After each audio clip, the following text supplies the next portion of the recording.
CPM senior నేత గఫూర్ చేసిన వ్యాఖ్యలు తెలుగుదేశం పార్టీలో కలకలం సృష్టిస్తున్నాయి. అది కూడా ఏబిఎన్ టీవీ ఛానల్ డిబేట్ లోనే ఆయన నేరుగా ఈ వ్యాఖ్యలు చేశారు. తెలుగుదేశం పార్టీ పరిస్థితి ఏమాత్రం బాగోలేదు, ఎమ్మెల్యేలంతా సంపాదనలో దోచుకోవడంలో నిమగ్నమయ్యారంటూ ఆయన వ్యాఖ్యానించారు. ఆయన చెప్తూ ఉన్నారు ఏంటంటే, అసలు తెలుగుదేశం పార్టీకి ఎన్టీఆర్ హయాంలో ఒక సైద్ధాంతిక పునాది ఉండేది, ఇప్పుడు సైద్ధాంతిక పునాది అన్నదే లేదు. తెలుగుదేశం పార్టీ సిద్ధాంతం ప్రస్తుతం కేవలం అధికారం రాబట్టుకోవడం, అనుభవించడం మాత్రమే అని కూడా ఆయన వ్యాఖ్యానించారు. కొంతమంది ఎమ్మెల్యేలంతా సంపాదనలో ఉన్నారు. అనంతపురం ఎమ్మెల్యే బయటకు వచ్చిన ఆడియో, అంటే జూనియర్ ఎన్టీఆర్ ను దూషిస్తూ వచ్చిన ఆడియో తనది కాదు అని అంటున్నారు. కానీ అది ఆయన ఆడియోనే. ఆయన అందరినీ బండ బూతులు తిడుతూ ఉంటారు. అక్కడ ప్రజలందరూ చెప్తున్నారు ఆయన గురించి. కేవలం డబ్బులు ఉన్నాయని చెప్పి ఆయన్ని తెచ్చి ఎమ్మెల్యేని చేసేశారు, టికెట్ ఇచ్చి ఎమ్మెల్యేని చేశారు.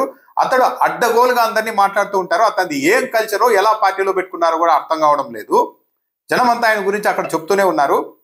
ఒక మాజీ ఎమ్మెల్యే, అనంతపురం జిల్లాకు సంబంధించిన మాజీ ఎమ్మెల్యే నాతో చెప్పారు, ఏడాదిన్నర తర్వాత పరిస్థితి చూస్తే ఉమ్మడి అనంతపురం జిల్లాలో ఒక హిందూపురం, రాయదుర్గం తప్ప ఇక ఎక్కడా కూడా తెలుగుదేశం పార్టీకి గెలిచే పరిస్థితి లేదు అని తెలుగుదేశం పార్టీ మాజీ ఎమ్మెల్యేనే, సీనియర్ మాజీ ఎమ్మెల్యేనే నాతో చెప్పారని కూడా గఫూర్ చెప్తున్నారు.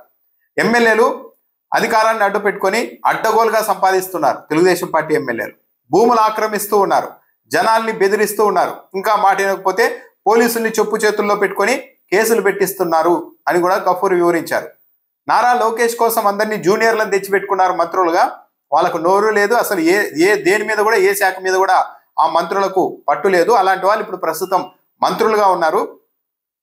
కొందరంతా అడ్డగోలుగా సంపాదిస్తూ ఉన్నారు. ఎందుకు ఈ పరిస్థితి వచ్చింది అంటే, మొన్నటి ఎన్నికల్లో డబ్బున్న వారికి మాత్రమే టికెట్లు ఇచ్చారు, 50 కోట్లు ఖర్చు పెట్టామంటున్నారు, ఇప్పుడు సంపాదించుకోవాలి కదా అన్న దిశగా ఎమ్మెల్యేలంతా పనిచేస్తూ ఉన్నారు. ఒక మంత్రే చెప్తున్నారు, నేను ఇంకో నియోజకవర్గంలోనికి వెళ్ళాలి, నా నియోజకవర్గం కాకుండా ఇంకో నియోజకవర్గంలో పర్యటించాలంటే అక్కడ లోకల్ ఎమ్మెల్యే అనుమతి తప్పనిసరి అయిపోయిందని ఒక మంత్రే చెప్తూ ఉన్నారు. అంటే కనీసం మంత్రులకు వాళ్ళ శాఖల పైన రివ్యూ చేసుకునే పరిస్థితి కూడా లేకుండా వెళ్ళిపోయింది అని కూడా గఫూర్ వ్యాఖ్యానించారు. వైసీపీ మంత్రుల కంటే అన్యాయంగా తెలుగుదేశం పార్టీ మంత్రుల పనితీరు ఉందని కూడా గఫూర్ వ్యాఖ్యానించారు. చంద్రబాబు నాయుడు ఆగ్రహం వ్యక్తం చేశారు అని పత్రికల్లో రావడం, ఇవన్నీ పెద్దగా ఉపయోగం లేని పనులని కూడా ఆయన చెప్పేశారు. ఎమ్మెల్యేని కంట్రోల్ చేయకపోతే తెలుగుదేశం పార్టీ ఇమేజ్ అన్నది ఇక నిలబడదు అని కూడా ఆయన తీర్మానించేశారు. అసలు తెలుగుదేశం పార్టీ సిద్ధాంతం ఏంటి అంటూ కొన్ని ప్రశ్నలు సంధించారు డిబేట్లోనే, ఏబిఎన్ డిబేట్లోనే గఫూర్. ఆదాని స్మార్ట్ మీటర్లని పగలగొట్టండి అని ఎన్నికలకు ముందు పిలుపునిచ్చారు చంద్రబాబు నాయుడు, నారా లోకేష్. పగలగొట్టని మేము చూసుకుంటామని చెప్పారు. కానీ ఇప్పుడు అదే స్మార్ట్ మీటర్లను పెడుతూ ఉన్నారు అని కూడా గఫూర్ చెప్పారు. దాంతో టీడీపీ ఎమ్మెల్యే కూనా రవికుమార్ జోక్యం చేసుకొని ఆయన కూడా డిబేట్కి వచ్చారు. లేదు, వ్యవసాయానికి స్మార్ట్ మీటర్లు ఆపేశామని చెప్పారు. దానికి గఫూర్, మీరు ఎన్నికల ముందు కేవలం వ్యవసాయానికి మాత్రమే స్మార్ట్ మీటర్లు ఆపేస్తామని చెప్పారా? లేదు కదా అని ప్రశ్నించగా కూనా రవికుమార్ మాత్రం, అవును, మేము వ్యవసాయానికి మాత్రమే స్మార్ట్ మీటర్లు పెట్టమని చెప్పారు. అంటే ఇళ్లకు మాత్రం ఆదాని స్మార్ట్ మీటర్లు పెట్టేస్తామని ఇండైరెక్ట్ గా తెలుగుదేశం పార్టీ ఎమ్మెల్యేని చెప్తున్నారు. సిరిడి సాయి ఎలక్ట్రానిక్స్ జగన్మోహన్ రెడ్డి బినామీ కంపెనీ అంటూ గతంలో ప్రచారం చేశారు. ఇప్పుడు అదే దానికోసం కరేడులో రైతుల్ని బెదిరించి మరీ దౌర్జన్యంగా భూములు లాక్కుంటున్నారు ఆ కంపెనీ కోసం. ఇదేనా తెలుగుదేశం పార్టీ సిద్ధాంతం అని కూడా గఫూర్ ప్రశ్నించారు.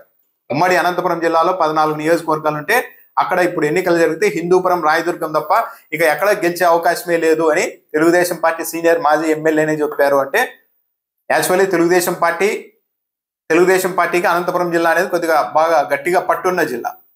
ఎక్కువ సీట్లు అప్పుడప్పుడు వస్తుంటాయి. ఎంత వరెస్ట్ కండిషన్ లో కూడా అనంతపురం కొద్దిగా సపోర్ట్ ఇస్తుంటుంది. సరే, 1-2 ఎన్నికల్లో అది విఫలమైనప్పటికీ ఓవరాల్ గా అనంతపురంలో తెలుగుదేశం పార్టీకి గట్టి బలం ఉంటుంది అన్న పేరుంది.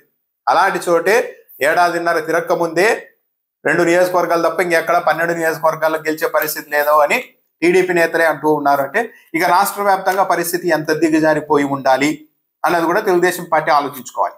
ఆదాని సోలార్ ఒప్పందం కరెక్ట్ కాదంటూ కోర్టుల వరకు వెళ్ళారు గతంలో. ఇప్పుడు మళ్ళీ దాన్ని అమలు చేస్తున్నారు. ఇది తెలుగుదేశం పార్టీ సైద్ధాంతిక విలువలు ప్రస్తుతం ఉన్నవి. తెలుగుదేశం పార్టీకి సైద్ధాంతిక విలువలు లేవు, కేవలం అధికారం రాబట్టుకోవడం, అనుభవించడం. ఇప్పుడు ఎమ్మెల్యేలు అయితే మొన్నటి ఎన్నికల్లో డబ్బులు ఖర్చు పెట్టామని చెప్పి దోచుకోవడం, సంపాదించుకోవడం, ప్రజలపై పెట్టడం, పోలీసుల్ని ఉపయోగించి కేసులు పెట్టడం, ఇలా రకరకాలుగా చేస్తూ ఉన్నారు. పరిస్థితి ఇలాగే ఉంటే కేవలం చంద్రబాబు నాయుడు ఆగ్రహం వ్యక్తం చేసేసారని పత్రికల్లో రాసుకోవడం వల్ల ఉపయోగం లేదు. ఎమ్మెల్యేలు, మంత్రులు అయితే ఫెయిల్ అయిపోయారు, ఎమ్మెల్యేలు అయితే ఇష్టానుసారం దోచేస్తూ ఉన్నారు అని స్వయంగా గఫూర్ అందులోనూ ఏబిఎన్ టీవీ చర్చా కార్యక్రమంలోనే అంటున్నారు. అంటే పరిస్థితి ఎంత దారుణంగా ఉందో అర్థం చేసుకోవచ్చు.